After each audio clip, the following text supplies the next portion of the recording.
let's proceed to the views of globalization in the Asia-Pacific and South Asia.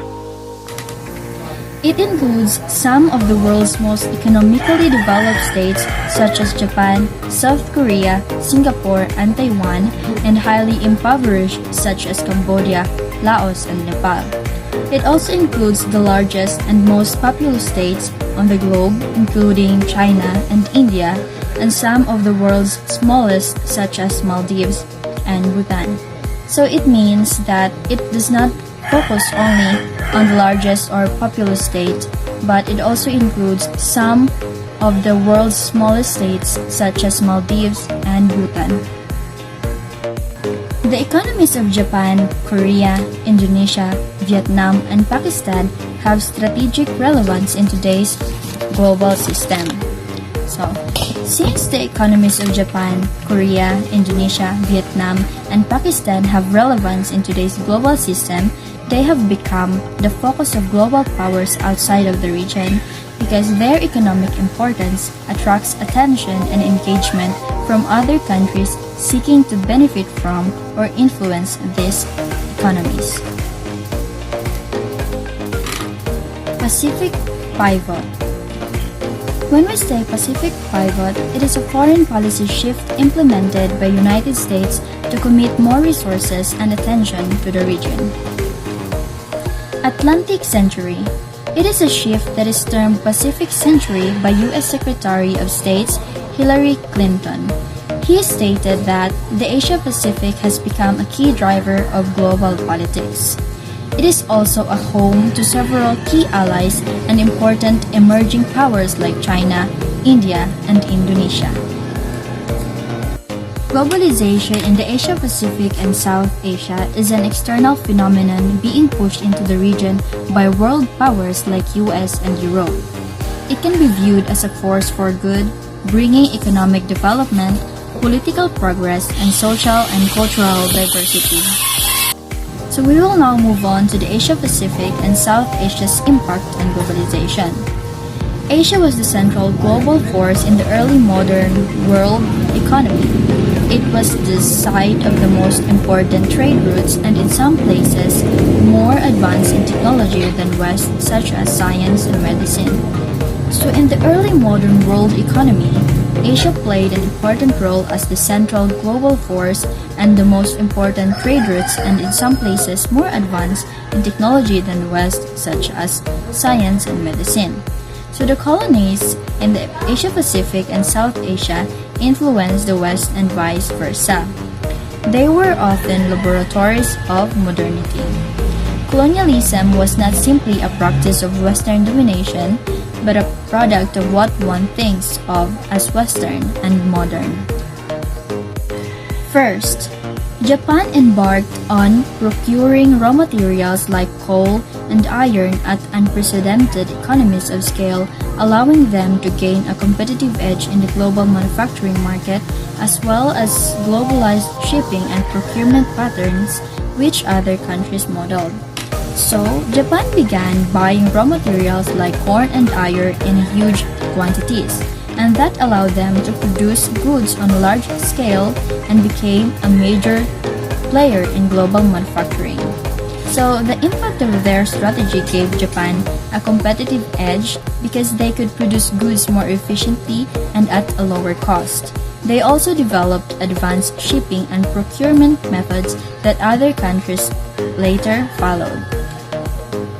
Second, China pursues similar pattern of development at present and is now the world's largest importers of basic raw materials such as iron and surpassed Japan, the US, and Europe in steel production.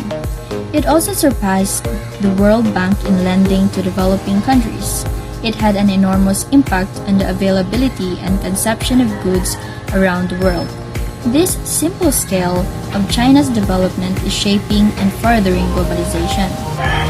So China is following a similar path to development as Japan, but on even larger scale.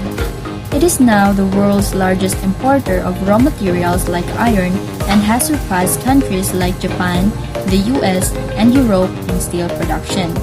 It also surpassed World Bank in lending to developing countries. So the China's massive development has greatly increased the availability and consumption of goods worldwide, significantly shaping and accelerating globalization. Third, India opened up and emphasized an export-oriented strategy. Textiles and other low-wage sectors have been a key part of the economy with highly successful software development exports. It also plays a key role in global service provisions as trends in outsourcing and offshoring increase. So, India has opened up its economy and focused on exporting goods, particularly textiles and services, especially software development. The country has also become a key provider of global services through outsourcing and offshoring.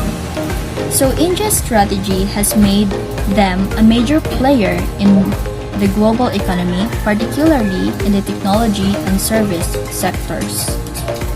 Fourth, India and China have also become a major source of international migrant labor, which is also one of the fundamental characteristics of the era of globalization.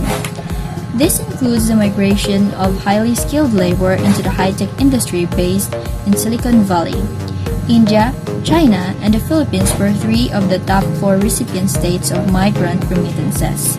So both India and China have become major sources of international migrant labor. This includes highly skilled workers in the high-tech industry, particularly in Silicon Valley. The Philippines is also one of the top countries receiving remittances from migrant workers. So the impact is that the movement of the workers from these countries has helped fuel the growth of industries in other parts of the world, while also providing economic support to their home countries through remittances. Fifth, the trend of the rising regional free arrangements in the Asia-Pacific and South Asia. So there is a growing trend of regional free trade agreements in the Asia-Pacific and South Asia. These agreements aim to promote economic integration and cooperation within the region. So there is one distinguishing feature of regional institutions in Asia-Pacific and South Asia is the adoption of open regionalism, which aims to develop and maintain cooperation with outside actors.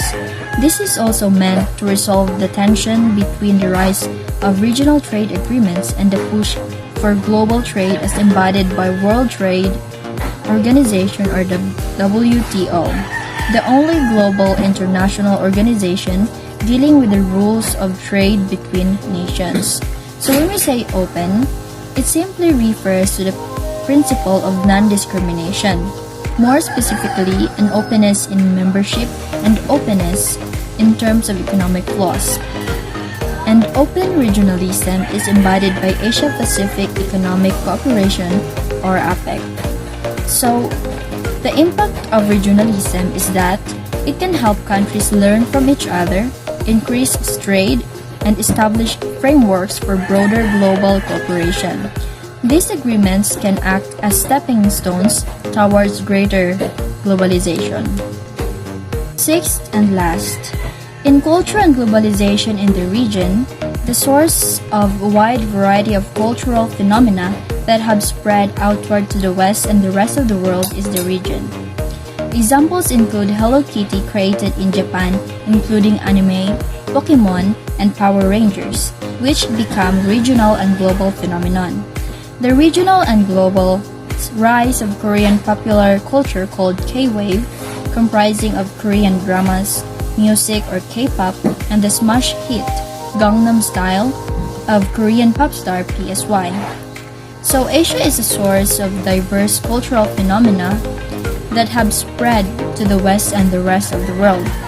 Examples include Japanese anime and Hello Kitty, as well as the global rise of Korean culture or K-Wave, including K-dramas, K-pop, and the song Gangnam Style. So, its impact is that these cultural exports demonstrates Asia's growing influence in global trends and taste, showcasing its cultural dynamism. To sum it all up, These 6 points highlight how Asia-Pacific and South Asia are actively involved in and shaping various aspects of globalization, from trade and manufacturing to labor and culture.